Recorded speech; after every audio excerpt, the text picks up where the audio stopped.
Atlassian just updated Jira's Workflow Editor. Let's go over exactly what's new and how to use it. So the first thing I want to show you is the difference between the old and the new editor. And there's quite a bit that changed. So as I go through this, I'm actually going to cover each element one at a time. But generally speaking, the visuals of the Workflow Editor have changed quite a bit. So we no longer see this left panel where we get taken to the global settings. It's now just a full screen view. And the right panel is sort of like the full right side of the screen instead of being like a little section within the workflow editor like before. There's also more options that I'll touch on in a moment, and I think the layout is generally a little bit nicer. And to be 100% honest, I actually really like the new workflow builder. And if you're familiar with team managed projects and have used the workflow builder there, this is essentially a one-for-one. And essentially at this point, we have all of our projects in Jira using the same workflow builder with maybe some different feature sets between team and company managed. But generally speaking, it's going to be a much more similar feel to your team managed projects that you had previously. So general UI looks a little bit better, a little bit more polished and cleaned up. The big changes happen when we actually go into a particular setting.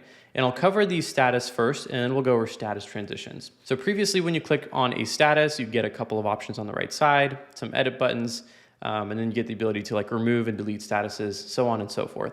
And then same thing on the new editor, except this time we actually see each transition associated with this status listed below. So we have like the same options of allowing issues in any status to move to this one. We could rename things, we could recategorize things, we could add approvals, and your typical workflows that you would see whenever you click on a status. And that's the same thing that would happen for every single one of these. Your approvals do look a little bit different. It's a little plus icon, and you could also add new transitions here. The approvals previously were a checkbox. So if you missed that, just know that it's a plus icon now. And I think the biggest change really happens with the statuses, because there's a lot of changes in terms of how the post functions and validators and conditions all work. And I'll cover those in just a second.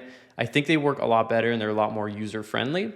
If you're someone who's been a Jira Power user and you've done a ton of workflow stuff before, this is absolutely going to break your muscle memory, but over the past couple of weeks of using it, I actually do enjoy using it quite a bit more. So previously, we click on a status transition and we get a list of options for triggers, conditions, validators, post functions, your whole suite of stuff, including properties available there. Now, when we click on a status transition, we get the name. We can allow customers to essentially make that transition, which was the same as before. We could set a resolution if customers do make that transition. So all of this is the same, as just UI elements are a little bit different. And then we also have like the to and from statuses. This is nice because we actually see where this exact transition happens from and where it goes to. So instead of like seeing each one of those happening before, where you had to click on one, see which other ones were associated with it, it actually shows you all of them in the path field, which is fantastic. Big thumbs up. And now for the biggest change, which is where the rules come in. And in here we have a rules panel, we have a triggers panel, and a properties panel. And these are three separate things. Before, we had triggers, conditions, and validators. Now these three things, or these two things with conditions and validators, I think triggers as well actually, and post functions are all now built into rules. Oh, triggers are separate. So to clarify, our post functions, our validators, and conditions are now just bundled into rules, and our triggers and properties are separate. Event is going to be the thing that fires whenever this transition happens. So if you're going through like a create process, it's going to fire an event created trigger. I would not mess with this if you're not familiar. If you are familiar, you can kind of look into events a little bit more and you know what you're doing. Otherwise, if you change this, it might break a lot of things like notifications down the line in Jira. So let's go over our rules.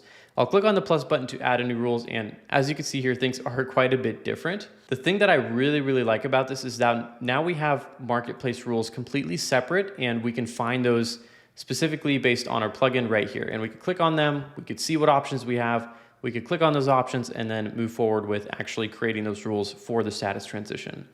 I also really like the way that they set up these rule types. So instead of these saying like conditions, validators, and post functions, the terminology is a lot simpler. You're either restricting a transition, you're validating details during a transition, or you're performing an action. And excuse all of these apps in here. This was an environment that I was testing a lot of apps in. Typically, this list will be quite short, and you'll have things like updating a field, triggering a webhook, so on and so forth. This list should be pretty short for you.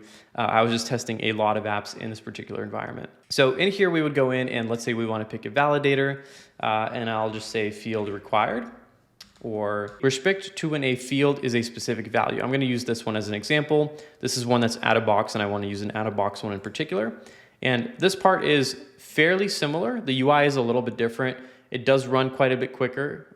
It is a little bit smoother and easier to use now.